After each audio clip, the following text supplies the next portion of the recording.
scary, and yet at the same time it feels kind of inevitable, doesn't it? It is, and I just think if something like that were wrong in China, it's not just about supermarkets, it's the whole country. So in fact, when I was talking and failing, trying to convey this sort of sense of this profundity I felt when I had no money and no cards on me, in China I'd have been absolutely fine. Yes, so nobody carries a wallet, everybody carries a phone. It's not just about the mobile payment like you. No, I understand. Wallet. It's a completely different it's quite incredible. It's very convenient, but until it goes down. It's very convenient until it goes down. Absolutely, and that was my biggest sort of takeaway from going to China. But also, like I said, in hotels, most hotels in China, they don't have a room delivery anymore. They do everything by robot. So robot will come to your deliver. Yeah, it's on my video, James. You can check it out. Go on, what's the YouTube channel called? Is it Global Hopper? On YouTube. Got it. Global Hopper. Global Hopper. Yeah, I'm going to have a look now. Don't go away. This is amazing radio. They love all this. Oh, crikey, man. So you really are. And this was your first time in Guangzhou, was it? Guangzhou, yeah. Shenzhen is crazy, James, because we were walking in the park, we got thirsty, and what we do is instead of finding a cafe, all we do is just order a drink or food via drone. So you do it on your phone. No, seriously, it's on my video. Have a look. I'm looking now. And this is on the Guangzhou video, is it? No, it's in Shenzhen. Okay, let me find that. So I'll find it in a minute. So you literally standing in a park and order a drink to be delivered by drone. Drone will come to you at Starbucks or KFC or whatever drink that you want. We'll deliver within 10 minutes, and you can just drink. And bear in mind, James, Shenzhen is a city, it's the highest tech city. So all the high tech stuff coming out of China. If you think about BYD, you think about TikTok, you think about NIO, you think about all the high tech stuff. It all came from Shenzhen. And what's amazing about that is Shenzhen did not exist 30 years ago. It was a fishing village. This is incredible, isn't it? I'm just looking at it now when you go into the centre business district, and really, that's all been great. Because it's the same is true of Dubai, isn't it? It was a tiny little fishing village, and then suddenly it exploded upwards and looks as if it's been there forever. But I'm just looking at how many subscribers you've got. I'm going to get you to at least 1.72 thousand, is it? Yeah, 1.7 thousand. Well, we'll get you up to 2, I reckon, by close of play today. Get yourself on YouTube, go onto Global Hopper and have a look at the future. I don't know how this has happened from a conversation about the global internet outage. We're plugging your YouTube channel. You're a marketing genius. How have you done this? I feel like I've been hypnotised. I feel like one of those people who's had their watch taken off while they've been talking to somebody without even. Why am I plugging your YouTube channel? Why are you not plugging mine? No, James, I'd love for you to actually visit China. I'd love for you to see it, because it's not what people think it is. It's incredibly high tech. And bear this in mind, I did a guide to China, but people are friendly. It's not what you think. Oh, I'm sure. The difference between the population and the government is like everywhere else, isn't it? I would love to visit, and by the time I've watched all your videos, I'll know exactly where to go and what to do. Harry, or Global Hopper, as we will always know him, at Global Hopper 2131. Amazing scenes. I didn't even know that. Still a little bit confused about how that happened. Can I just plug my own YouTube channel quickly, just to sort of restore equilibrium in the universe? You can watch all of our, or you can watch the real things that happen on the programme, as opposed to fake videos that have drawn a little bit of attention this week from, well, racists mostly. So you can watch all of my shows entirely, in their entirety on YouTube. Hey YouTubers, don't forget to like, ring that bell, ding, ding, ding. And that is the future. 10:58 is the time. You are listening to James O'Brien on LBC. Neil is in Felixstowe. Neil, what can you tell us? Hi James, nice to speak to you. Likewise. I work for a haulage firm in Felixstowe, in and out of the docks for containers. And right now the haul is shut down. Completely shut down. Are we sure this is the global internet outage and not Brexit? It is, because they all run on like VBS numbers that print out, that gives you your bay location, what crane to go to, get your box in and out ports, and obviously that's loading up the ships as well. So the ships can't leave. The ships can't leave. No. The lorries can't dock, Get in or out. can't get in or out, and the queue just grows. And it's a lorry park at the minute, so... And it's going to get bigger and bigger. I mean, there's going to be lorries arriving now while you're speaking, and they're going to be at the back of the queue. I'm watching lorries just going round and round the inside of a roundabout and out again, because there's just nowhere to go. And the queue... What are you going to do? now is just backing up the A14. So, yeah, because it's, you've got to come right to the end of the A14 to get into Felixstowe, and it's, I suppose that if there's anything, the Daily Mail are going to struggle to blame this on Keir Starmer, aren't they, given that it's happening absolutely everywhere in the world. But what are you personally going to do? What are you going to do? I've just got to sit tight, that's all I can do. I'm not getting an early Friday at this point. Thankfully the aircon works well. That's nice. Are you alright for sandwiches? You got a bit of scram? I'm alright for sandwiches. What if you need a wee? What will you do if you need a... Don't be too graphic, this is a family programme, but are you near the facilities? There is a pub opposite me. Right. I could, shimmy over there. That's alright. Well, I tell you what, give it a shout. Give it a shout, and then if you're really desperate, you can tell them you've just given them a free advert on the most listened to talk show in the whole of commercial radio. It's the Dooley pub. There we go. Look at that. The Dooley pub. The Dooley pub, just outside Felixstowe, or just inside Felixstowe. Just inside, yeah. Stay safe then. Nice to speak to you, James. Always. Take care. And you, it's 11 o'clock. On your radio, on Global Player, and Play LBC. leading Britain's conversation. This is LBC. From Global's newsroom, a major IT issue is affecting airlines, healthcare providers, and businesses around the world. Around 3,700 GP practices are believed to be having problems booking appointments and issuing prescriptions. The outage appears to be linked to the CrowdStrike cybersecurity platform. LBC's Alan Zizinski is outside Edinburgh Airport. Massive disruption here. I'm just stood right at the front of the queue outside of the airport. There's actually two big queues that formed. They stretch from the interior terminals way outside at the airport. One is for checking in bags, the other is actually just to get through security. I understand that both are being done manually at this point. CrowdStrike says it has identified an issue and is rolling out a fix. Sir Keir Starmer's described Volodymyr Zelensky's visits to Downing Street as a real piece of history. Ukraine's president received a standing ovation when he addressed the cabinet this morning. LBC's political editor Natasha Clark is outside number 10. The president apparently asked Keir Starmer to show your leadership to help more with Ukraine's long-range capability in his historic address to the cabinet, which is the first time that a foreign leader has done so since Bill Clinton in 1997. Mr. Zelensky said if the restriction on Western weapons is lifted, this would help Kyiv to strengthen its defence and secure its frontline positions. He said it would be possible to destroy areas in Russia where weapons are being concentrated. More than 15,000 people have arrived in the UK after crossing the English Channel so far this year. Figures from the Home Office show about 317 people made the journey yesterday.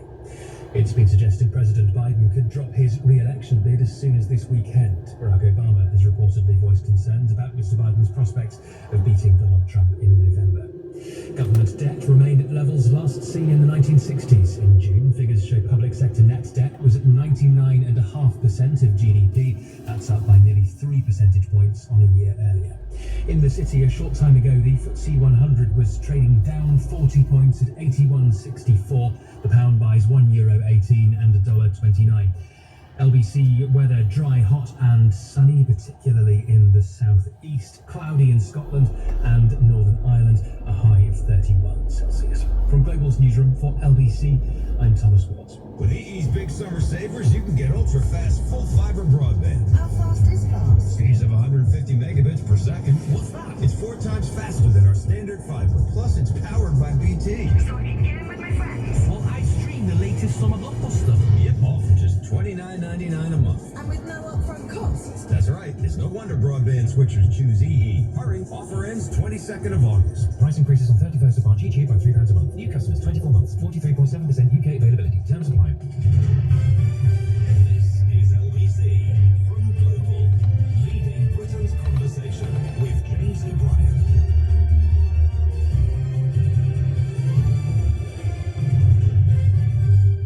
3 minutes after 11 listening to James O'Brien on LBC, where I suppose that, well, some fears that the wipeout, the electoral wipeout suffered by the Conservative Party might deprive the right-wing newspapers of half-wits to ring up in search of a quote whenever something that they neither understand nor care about.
Responsible for an estimated 50,000 hours of vehicle delays, affecting more than 700,000 vehicles.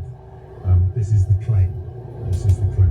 The 25 compromised for more than 120 hours. The problem with the rhetoric of people like Greg Smith MP is that the people who've been jailed are not the types of people to fit the cliches. I don't know how old you are, but I guess it's always tempting to think of Swampy at this point. Swampy was the sort of original eco-activist, or at least the first one to really garner the attention of the British public, because he was attempting to stop road building by digging big tunnels under the targeted area and refusing to come out. In retrospect, that's really brave, especially if you're claustrophobic. But at the time, I mean, I was very much closer to the Daily Mail's position back then than I am now. And at the time, I just thought, you know, not lazy, but troublemaking do-gooders, or whatever the phrase at the time was. I think I used to talk about patchouli oil a lot. Do you know what patchouli oil is? I think I used to talk about patchouli oil a lot when we were talking about eco-activists. But people like Swampy were canaries down the coal mine, and they've now been followed by, look, a 58-year-old woman, Louise Lancaster, a doctor, a PhD, Lucia Whittaker Rowe, Daniel Shaw's 38, Roger Hallam, the co-founder of Just Stop Oil, a 58-year-old man. These are, and a 22-year-old woman called Cressida Gethin. So the five names: Roger Hallam, Cressida Gethin, Daniel Shaw, Lucia Whittaker Rowe, and Louise Lancaster. These are people motivated by a profound concern, an irresistible concern, an unignorable concern about climate change. But, and it's 5 years for Roger Allen, 4 years for the rest of them. Of course, they'll be happy much less than that, possibly if the prisons crisis isn't solved, or at least ameliorated sometime soon. They'll be out after serving about 40% of their sentence. But that's not the point. It's a peaceful protest designed to stop the traffic, literally, you know, figure of speech that. And here's the thing, all right? I am persuaded, and it shouldn't sound surprising to anybody, but there are still a lot of idiots out there, of course. I am persuaded that the climate change crisis is existential. Absolutely. absolutely extraordinary. And I'm also very conscious of the curious human reaction, which I touched upon at the beginning of the last day. We hear about this international IT outage, not an internet outage, God, I can't imagine anyone would call it that. The international IT outage, I call it, and that was a mistake, because of course you now use the internet to send a fix to everybody who needs to sort their IT out. So it's an international IT outage. I'm conscious of three things. But I do find you can be at a very small railway station in Central Asia and there'll be fresher food to eat. It's an absolute last resort if I buy something on the train. I'd much rather board with something I've made at home, even if it's just a cheese and celery sandwich I've made, because it just feels healthier and it's more economic. Although I did get very attached to some ginger biscuits on the East Coast train. We all have our weakness. Mine are dry roasted nuts. I might go for a packet of them. Caroline Eden sharing stories of her travelling food, which often includes her homemade pasties, as we rattled up the east coast of Scotland. We're only going as far as Perth, but it's the first leg of the journey to the Highlands, and we'll rejoin her shortly. While we might think we have a choice in what we buy at railway stations, a new report we came across while making this program shows that's not quite the reality. Because it turns out many of those brands, looking quite different shop fronts, are in fact owned or managed as franchises by one company, a global travel food behemoth called SSP. Ritazza, Upper Crust, Millie's Cookies, Burger King, Starbucks, M&S Food to Go, Leon, all are theirs. That's 30% of all rail station catering outlets. Okay. A bigger market share than the next 6 retailers than Costa and WH Smith's combined. And they're doing well out of it. The company made £3 billion in global revenue in the last financial year, a quarter of that made in the UK. That dominance has come back largely due to historic protected leases in station catering, lucrative contracts that roll over automatically every year. Some of the leases have been in place since the 1950s when the state-run British Rail began to sell off its catering. And eventually, these catering contracts were bought by SSP. Around a quarter of all station catering outlets are still covered with protected leases made possible by the 1954 Act, which in those post-war years aimed to stimulate long-term commercial activity. It's a history that's bizarre, but it's still affecting what sandwich we buy while waiting for the 0900 from Paddington or Aberdeen. All this we discovered in a new report from the Office for Road and Rail. You heard of them? Me neither. But their report is revealing. My name is Will Godfrey, so I'm Director of Economics, Finance and Markets at the Office of Rail and Road, the independent economic and safety regulator for British Railways. Probably most relevant to today's discussion is that we're also the competition authority for railway services. As someone who spends a great deal of time on trains, it doesn't seem like there is much competition. It's true, our market study did find that there was one big player, SSP or Select Service Partners, with a number of brands actually, which finds itself perhaps creating an illusion of competition, or you might argue caters to different preferences. But yes, they've got 20 to 30% of outlets, and they account for a large proportion of customer spend, to the order of about 40 to 50% in railway station catering. Can you summarise the findings of your market report? So we've certainly found a market that is characterised by one very large player. There are also some sort of other recognised brands that are playing in this space, the likes of Costa Coffee, WH Smith, for example, which are independent of SSP. The nature of station catering is one where there are some protected leases, which do give a really sort of strong anchor point to those that are currently in the market. It can make it quite hard to displace them. Some of those brands are also present on the high streets. They will be familiar names there. But of course, we did find quite a disparity in some of that pricing for some fairly familiar products. You know, water, cola, coffee, etc. So when you average it out across the various products that we looked at, you do typically pay a bit more at railway stations, perhaps to the tune of on average about 10%. But as I say, there's wide variation within that, with prices perhaps 20 to 30% higher than the high street being entirely on top. I mean, they must be real cash cows, the branches that are on railway stations, because you're sort of a captive market. Your train's late, you're tired. I mean, I think it's not completely captive in the sense that there is still the opportunity for passengers, for example, to buy in advance on their way through the high street to a station. But nevertheless, you're right, there is to an extent a guaranteed footfall. This is a large market. Customers are spending about £700 million a year on this and growing. The nature of the leases, I think, is one that makes it particularly difficult. And also, the limited use of competitive tendering for some of these outlets is also something that we did notice. The sample we looked at sort of suggested perhaps in only about 5% of cases when there is the opportunity to open up an existing outlet, competitive tendering is perhaps used as little as 5%. And we thought that is an area where there is scope to sort of bring in more competition. You know, you mentioned passenger experience. What do we actually know about what passengers want? When we did our own sort of targeted research, what we actually found was that the passenger experience actually in railway stations wasn't quite as bad as some of that earlier research had suggested. Something that did stand out actually was that railway station catering fared reasonably well when compared to other markets like perhaps motorway services. That's a low bar. Perhaps it is. And I think perhaps goes to that earlier point that we were making, which was in some of these instances customers don't have very much choice. And so therefore the more that the station operator, which is if you like the sort of the gatekeeper to the market here, does play a particularly important role, and if you know there are local preferences towards local produce, local retailers, that is something that we would like to see catered for better. And prizing open some of these historic leases, I think, is one such way that we could do that. What do passengers think of rail food? We decided to do a flash survey of our own at Edinburgh railway station as we're waiting for Caroline Eden.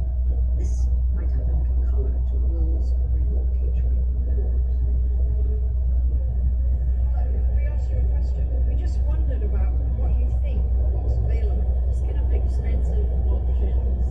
The only supermarket they've got is M&S, which is not the cheapest. If you're on a really long journey, 4 or 5 hours, do you take your own food, or do you? Because it's not very often I do that. I just get something from Prep or something as a treat. So I do like the food, but it's just the price. We asked you a question. Yes. We're from the BBC Radio 4. Yeah. We're just making a programme about travel food. Oh, yes. And I wondered what you thought of what kind of food's available on Waverley. Tell the truth. I actually have a picnic. Yes, we always have a picnic on the train. Homemade. Oh, just from our little local bakery, some lovely brownies. I make sandwiches because there's nothing more use there. No, say that I've got fresh fruit from a little fruit popular now, that's expensive. So you make sandwiches, you bought some brownies from the bakery near you, and you're not going to buy anything from the station. It's really sad. I saw some young lads who just, they were looking for breakfast, and I just thought, oh gosh, don't stop here. I could tell you where to go in town. Something about food on trains and food in train stations. Do you take your own food on train? No. But what do you eat when you're on a train for a long time? Maybe I will eat first. You don't buy things on the train. Yeah, because it's a little bit expensive for me. I see. Yeah. Are you a student? Yes, I studied in University of Edinburgh. I'm from the US, so really? we're only visiting for this week. So we did get a train out of, I think it was King's Cross in London. Food was good there.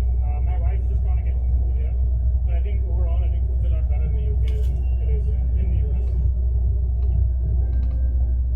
Travellers at Edinburgh's Waverley Station. But back to Will Godfrey. I asked him why more companies serving station and train food don't buy direct from food producers. I found it interesting recently noticing that in Lyon, which is a fast food chain, that they obviously have a contract with a Welsh dairy called Callan Wen that won the BBC Food and Farming Awards as a producer a few years ago. And I thought, why don't more of them do that? Perhaps that illustrates some of the sort of the innovation and the variety that I think is perhaps lacking in terms of that kind of creativity. If some of these outlets were a bit sort of freer, if operators, as I say, were perhaps looking for ways to contract out of protected leases and so forth, I think we I think we might see a little more of that if only those hurdles were got over. What's the number of people using road travel compared to rail? And how important is rail travel? I think one way you can look at it is if you like the time spent travelling. I think road usage is something like about 9 times perhaps greater than it is for rail in terms of the time spent. Now, some of that is a bit skewed by the fact that rail usage continues to recover from the pandemic, but nevertheless that broad pattern sort of still holds. I think perhaps it sort of illustrates the value of making rail sort of as attractive as we can. Certainly would want to encourage shift perhaps away from roads towards rail for the obvious environmental congestion. Everything that goes to making that experience better for the passenger, be it at the station, be it at the catering on offer, not just the obvious stuff like value for money on fares, reliability and so forth, I think is really important.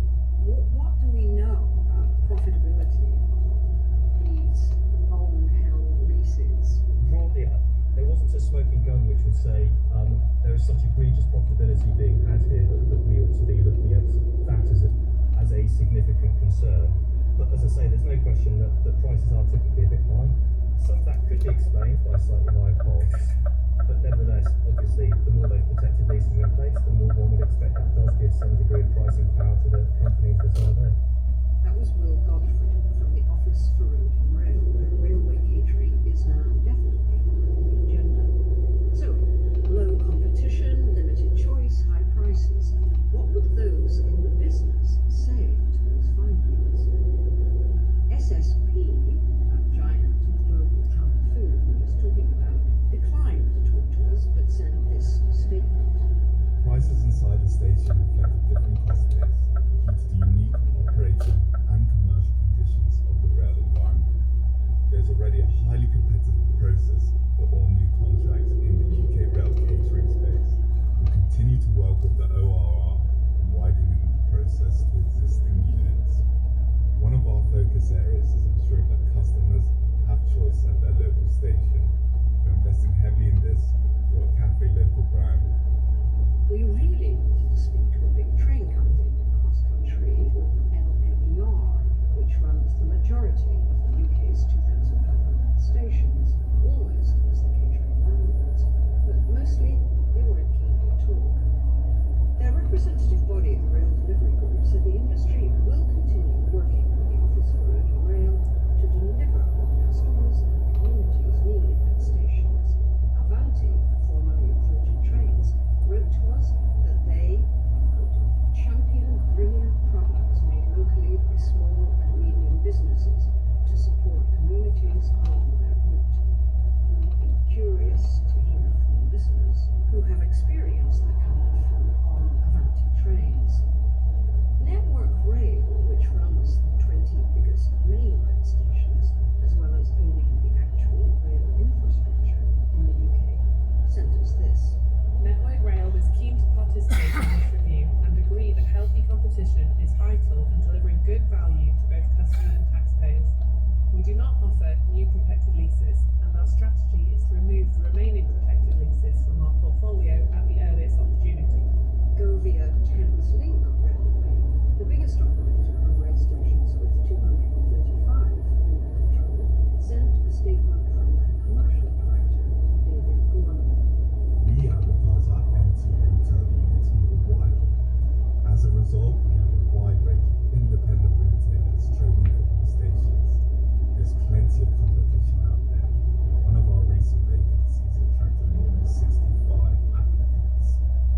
One of the only people to go beyond the corporate statement in going to speak to us was the managing director of Gourmet Coffee Bar and Kitchen, Nick Garnell, who has 30 outlets across the UK. We came into rail catering, I mean, honestly by accident. When I say we, it was my wife and I who set up the company back in 2007. And we were both working in the video games industry, so nothing whatever to do with coffee or with catering. But we were travelling a lot on trains, commuting on the West Coast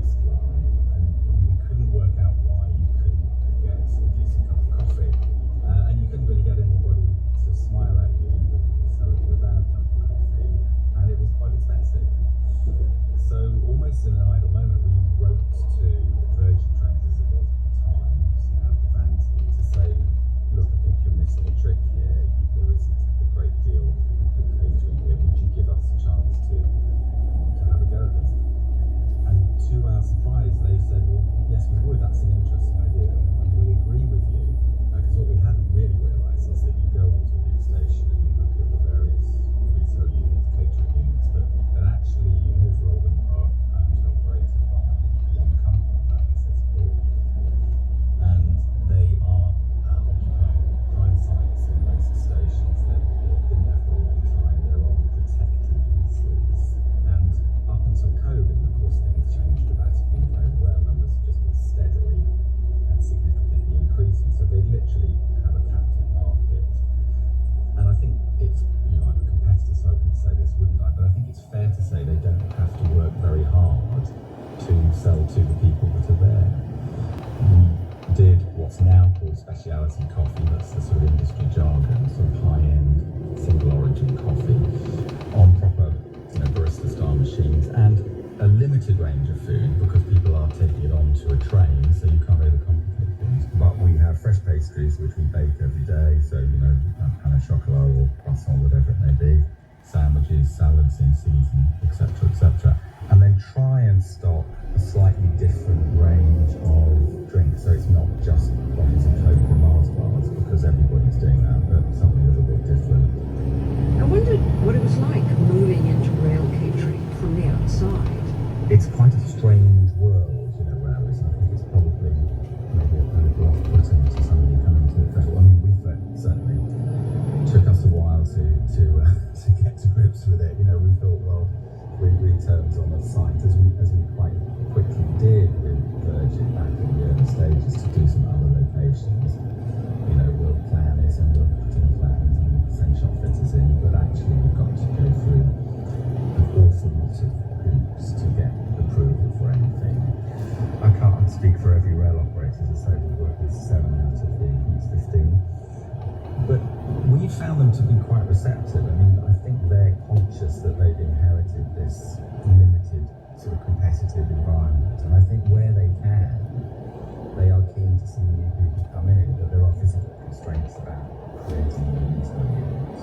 And it's been, I think, from the past, there's a perception of range, albeit a range between some fairly mainstream, well-known brands, whereas in reality, there isn't a great deal of competition. But does the lack of catering competition really matter, given heavier worries about fares and the reliability of the trains themselves? If you're a fan of one of the big brands that SSB are operating, then you're catered for. But I think some of the positive developments in the food industry and the coffee industry have not passed the railway by, but they're not properly represented on the brands. Long term, train travel makes fantastic sense. It's so much more efficient from a carbon point of view, from an energy point of view, to move people around by train or by car or plane. And again, we're biased, but we'd like to think that the government might invest in railways, think about sorting out the pricing, the ticket pricing, which is a bit baffling, I think, for a lot of people. Possibly even subsidise tickets to encourage people onto trains. Because prior to COVID, even though there were significant problems with trains, the rail numbers were just steadily increasing. I think given a chance, people do like travelling by train. I don't think that nationalising is going to have much, on my understanding of the way in which it's going to be done, is going to have much immediate effect on the food, because it's going to be a sort of rolling nationalisation where lines are taken over as the operating period comes to an end. So I think it's 5-6 years or so before everything will be nationalised. What's, I think, more important for passengers and for us as being reliant on passengers and trading on trains is that some real thought goes into strategically running trains and encouraging people to use it. I think when you're travelling on a train, the big thing is clearly that the train turns up and it goes to the place you want to go to and it's not too late. But after that, people quite like the small things. So if you can buy yourself, if you're into coffee or tea or whatever it may be, it just adds a bit of pleasure and enjoyment to the journey, out of proportion to the cost and actual significance of the thing. Adding some real pleasure to the journey, yes. Nick Garnell of Gourmet Cafe Bar and Kitchen. We should remember that railway food in Britain has been a cause of misery and comedy for a long time. We present the collapse of the British Railway sandwich system.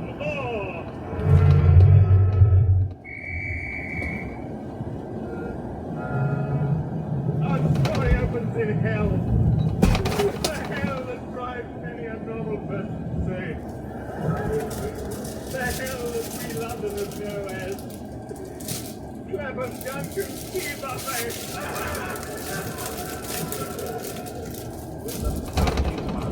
He approaches the counter.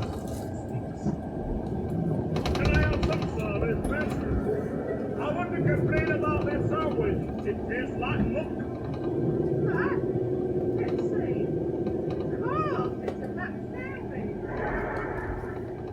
A clip from the Green Show on Radio 4, or the Home Service as it was then, in 1954. The dried up and desperate British Rail sandwich. It makes me wonder, does railway food today still live in the shadow of that comically awful reputation? Well, I zoomed in on someone who I hoped would know. I'm Simon Corbett and I'm the travel correspondent of The Independent. Here I am on the Italian-Swiss border, about to spend 97 Swiss francs, so over £80 on a 4-hour journey to Zurich. Yes, they've got great food on board, but it's way beyond my price range, so I've just stocked up, Sheila, with some very nice prosciutto, some vine tomatoes, and some good wholemeal bread. Simon, is train food in Britain as bad as people think it is? You know, that somehow, this overhang from the British Rail sandwich curled up. Have things got better or worse? The absolute lowest point as a hungry or thirsty traveller on the railways of Britain was, I reckon, probably the mid-1980s. And yes, the sandwiches were lamentable.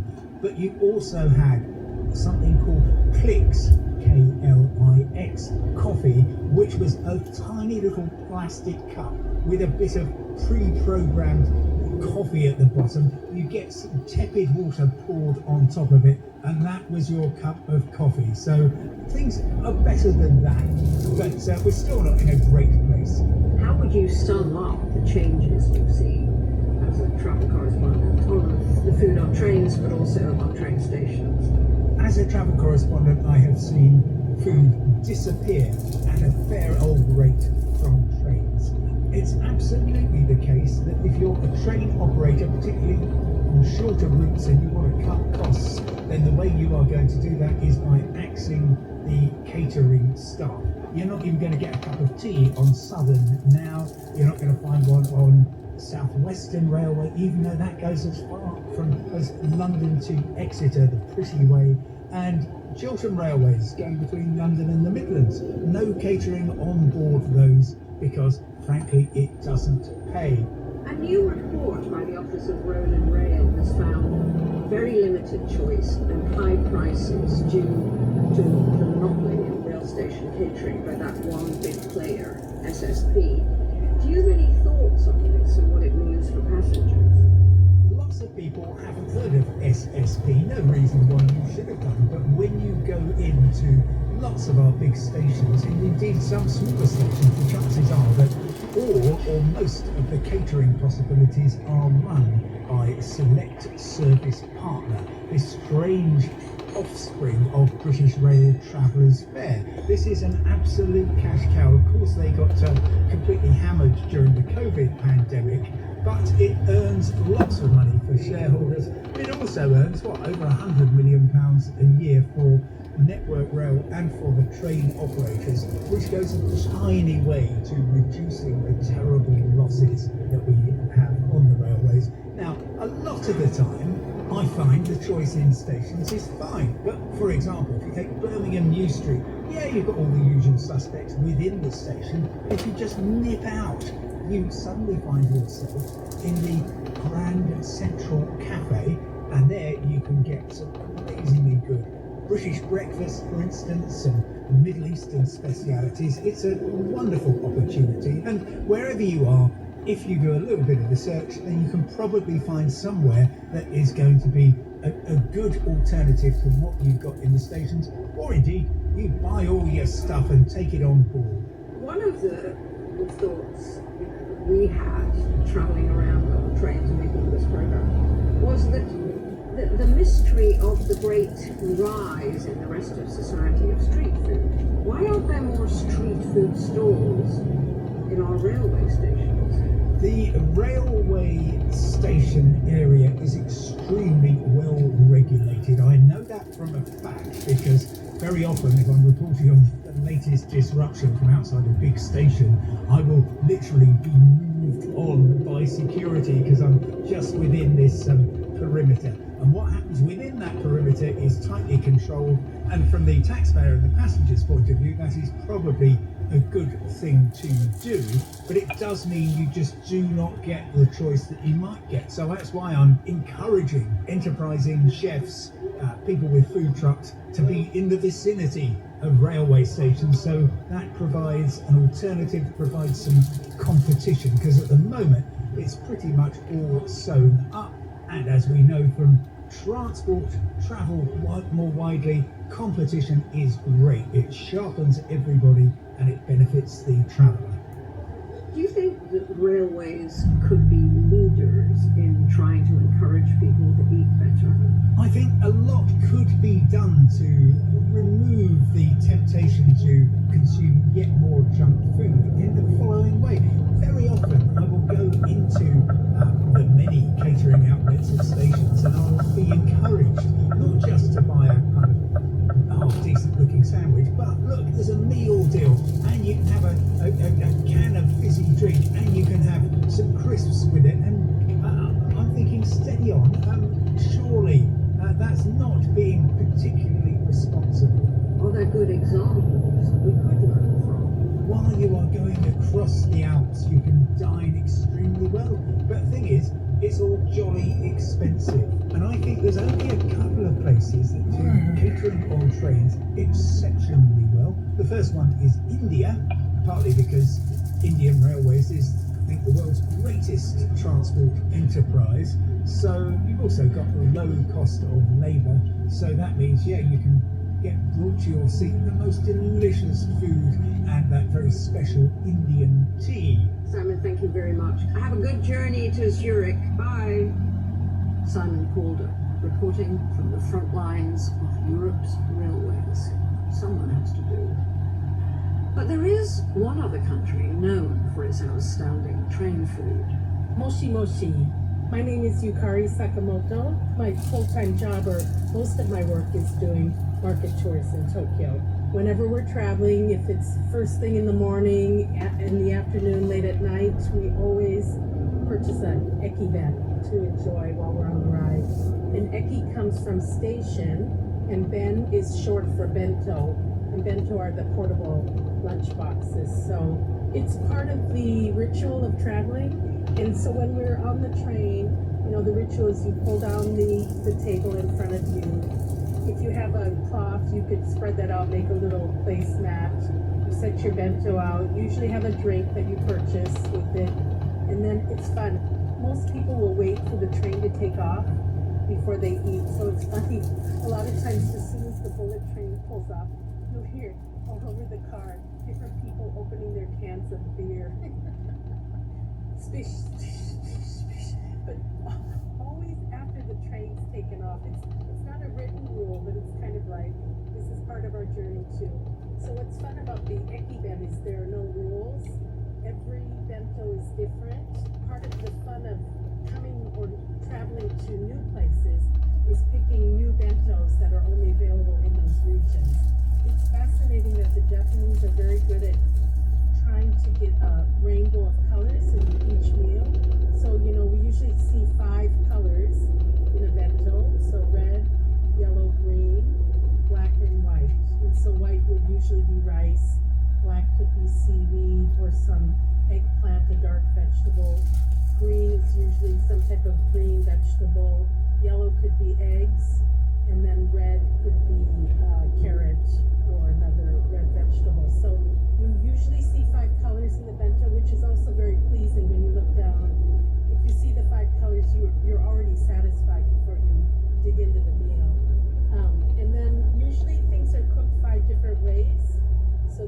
everything's not fried. You'll have something that's raw, something that's steamed, something fried and grilled. So then you're getting a variety of textures when you're eating the food. And then the other thing is usually see 5 flavors in every bento. So sweet, sour, salty, bitter, and then something spicy. So you always feel good after eating a bento. I sometimes think selfishly, once I get to my destination, I'm gonna want to eat ramen or sushi or something that won't have many vegetables. So I always feel like if I get my fill of vegetables on this train ride, I can enjoy more what I'm going to eat at my destination. Our first train in Tokyo, or first train in Japan, was in 1872. And then our first ekiben, the first bento, was only 13 years later, 1885. And it was north of Tokyo in a station called Utsunomiya. And a very simple bento. It was a dried bamboo leaf that had onigiri, which are these rice balls, and some takuan, these punchy yellow pickles made from daikon. So it's been around for over 130 years, this tradition of eating on the train. Every major station will have these ekiben. They're very affordable. And the nice thing is at the end of the train ride, there's a system for you to dispose of your ekiben. That's how much of part of the culture this ekiben tradition is. So, no history of curled up, desiccated sandwiches on Japan's railways. Yukari Sakamoto, Tokyo-based guide to food markets. So, why does it matter when we eat and move? Could it tap into something deeply primitive? After all, the earliest humans were nomads, whose methods of preserving food for their journeys was key to survival. So let's get back on the train with Caroline Eden, reading from her book called Kitchen. She begins quoting from another great writer, Sybil Bedford, who's describing the picnic she'd brought with her as she and her companion set out to travel by train from New York City to Mexico in the 1940s. Whenever I can, I bring my own provisions. It keeps one independent and agreeably employed. It is cheaper and usually much better. I got us some tins of tunny fish, a jar of smoked roe, a hunk of salami, watercress, a flute of bread, a bag of cherries, and a bottle of pink wine. I drew the cork with my French zigzag, the neatest sound on earth. I just think that is a really hard sentence to be. I just love it. It's so evocative. Elaborate picnic, train picnic. Yeah, wonderful. I mean, a long journey, I guess. And the beginning of the journey, what is better than the setting off? Here we are talking about journey food, nasty, fridge cold sandwiches and delicious pasties, the contrast. But in a way, the beginnings of the human race, of us moving around, journey food was survival food, was key to becoming who we are.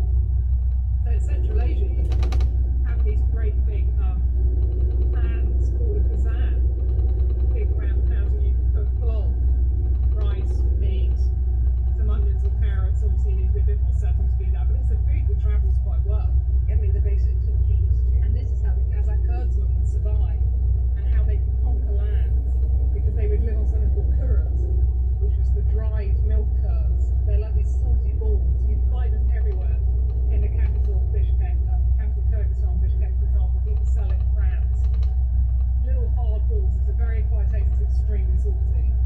But that was how I met a dairy producer in Kazakhstan. He said, this is basically how we won, because we could live on this stuff, and we were such great horse riders, and they'd go for days and days and days with this kurat, these dried milk curds of horse milk, and that was how they managed. And they still eat this today, a lot in Kazakhstan, Kyrgyzstan, I mean, in all the Central Asian countries. You need a pint of lager to go with it, and then it's good. The kind of ingenious and really one of our earliest foods, I'm sure. That's one of the ultimate journey foods. Rather enjoyed this. Yeah. Well, it's not crossing the steps, is it? No. It's a lovely train thing, an adventure. Yeah, journey through Tennessee, why not? Yeah. And thank you very much, Caroline. I mean, such an adventure. I mean, the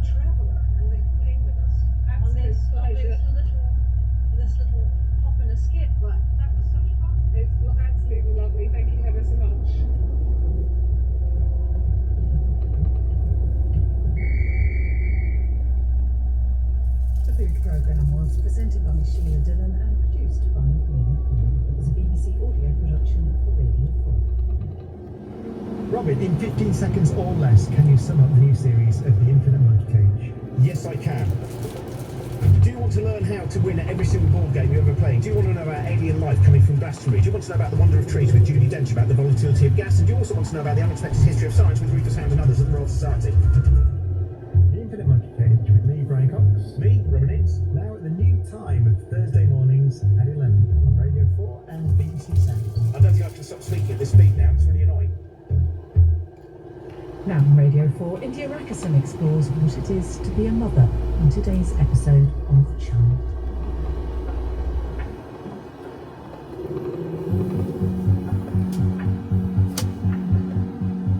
So much of my own experiences of being pregnant I cannot really wrap words around. I can conjure the memories in my mind, but so many of those sensations have disappeared. But I can remember the first time I felt the quickening. The quickening. From the Old English, to bring to life, to vivify. And the moment you first really feel your baby move can be unforgettable. The excitement, the strange universe that the quickening kind of conjured. This idea that there was a world that existed and then we had this communication between the two of us. It's a whole new feeling, unlike anything else. It was such a profound and really beautiful moment that I can kind of rescue you back from the obscurity of memory. Because there's so much about pregnancy and birth that does slip away, but that I can remember so clearly.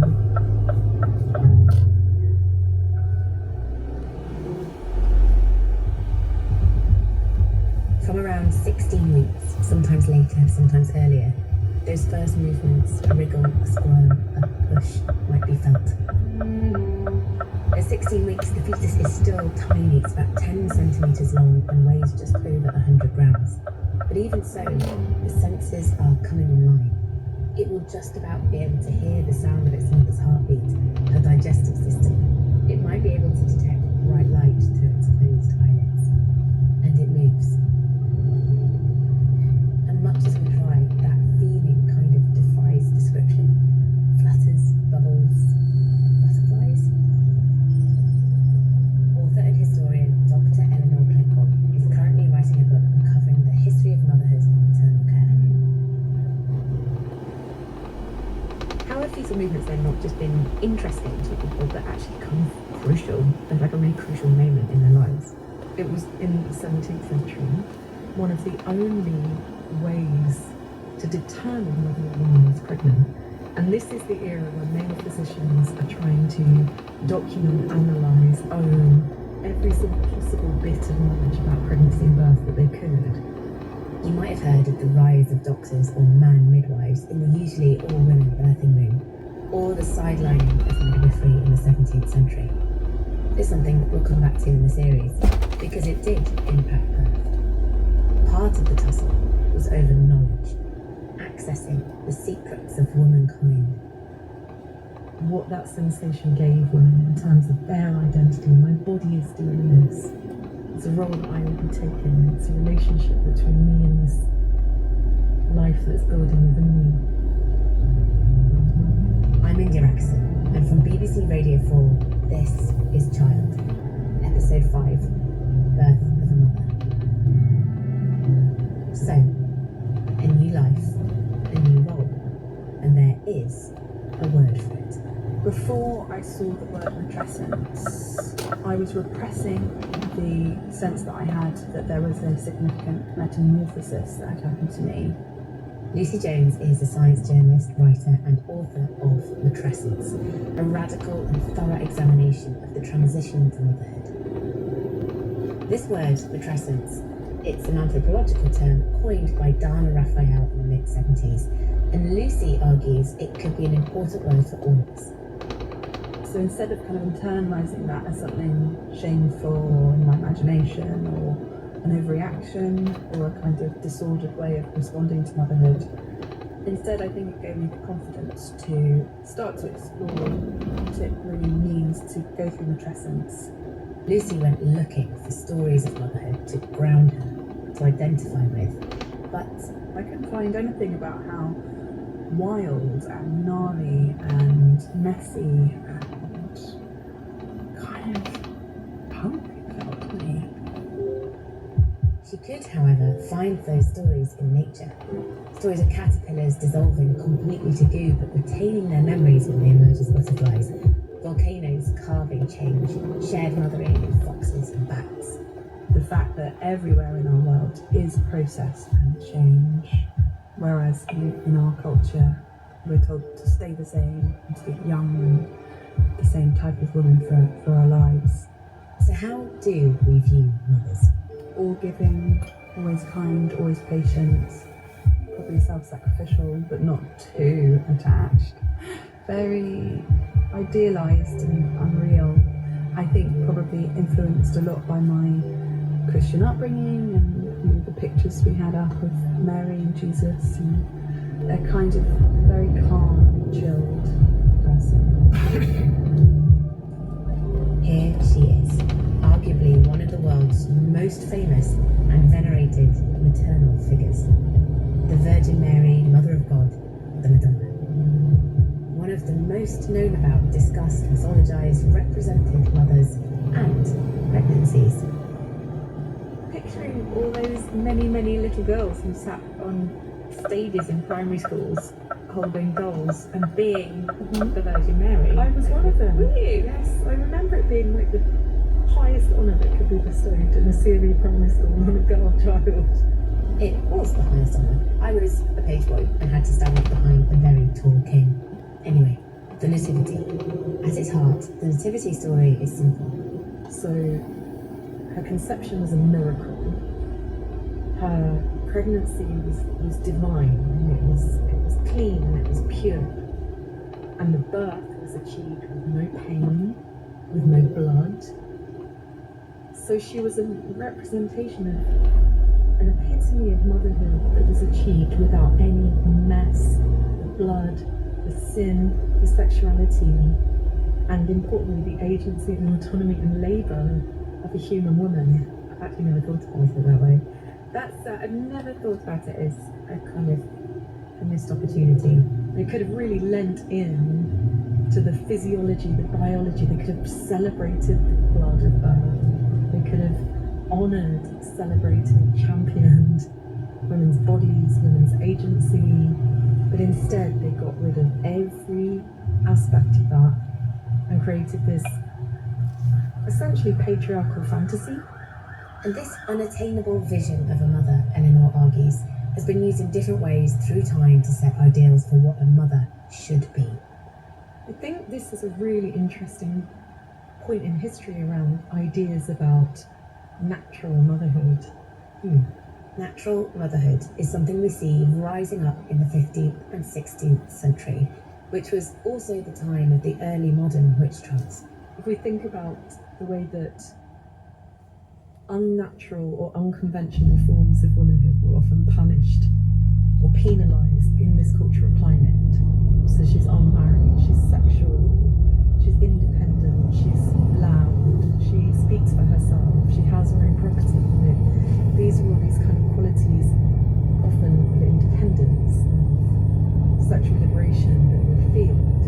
And during the witch trials, I think there were cultural narratives around witches being the antithesis of feminine and maternal norms. There was no way of thinking about motherhood as anything other than women's natural inborn tendency. She was natural, she was good under God, she could mother well. It didn't matter about material concerns, material conditions. And good under God brings us back to images like the Virgin Mary. Absolutely. You think of all those very beautiful paintings of Mary, glowing blue. What's that done for people who are pregnant, expecting? Even for people who are not Christians, who don't identify as Christians, I think this image has pervasive and so sort of all-encompassing of maternal serenity, of this kind of pure devotion between mother and infant.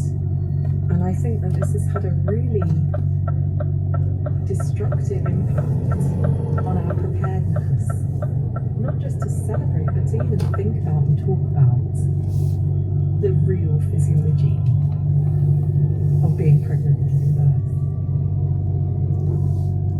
So where are the images that turn this on its head? Well, what about this one? It's a photographic portrait of her. She would often describe herself as a butch dyke, and she's feeding her young child. And the composition of it references Madonna and child.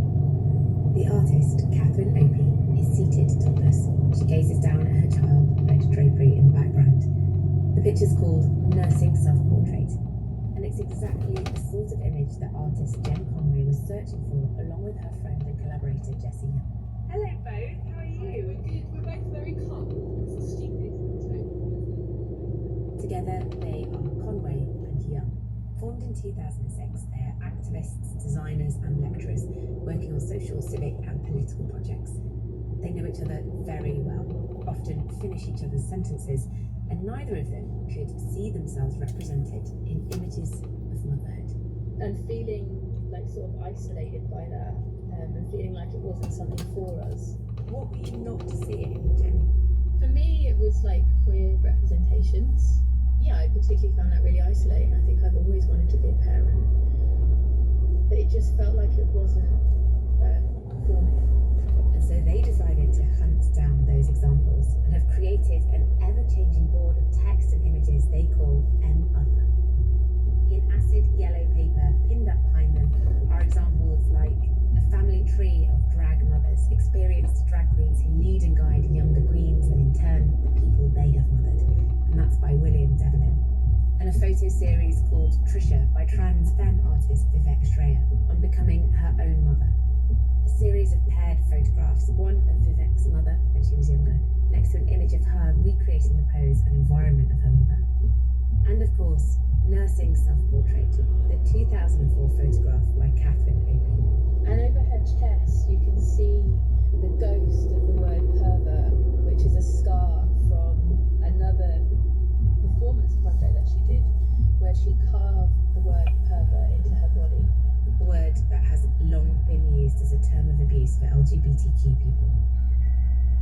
Yeah, so the kind of reclaiming of that term from being part of that community, but also from being part of the BDSM community.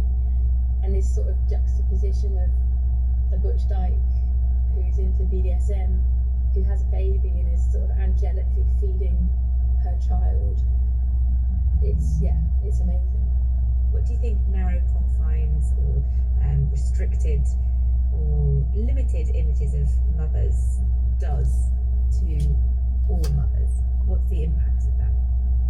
I think it puts loads of pressure on people to like be a certain way and conform to a certain representation or idealization of what a mother should be. And then if you're not doing that, then it's a failure. And I guess if you can't see yourself, or if you don't hear yourself in language, then you don't, I don't know, maybe it doesn't feel possible for you to do it. I guess it's not that problematic for people who see themselves represented, but I don't know who that is. I haven't yet met the person who sees themselves in the maternity catalogue images. You've been listening to Child. I'm India Axon, and the producer is Ellie Sands. This is a Listen production for BBC Radio 4. And you can catch up on all of Child on BBC Sounds now. Is there any way to stop what seems to be a global spread in devastating wildfires? After the news, Helen Chersky and Tom look at the ways in which both ancient indigenous knowledge and innovative new methods are being used to make America's threatened forests more resilient. Hera is in a few minutes, but first a look to next week. Tuesday nights at 9, Crossing Continents on BBC Radio 4.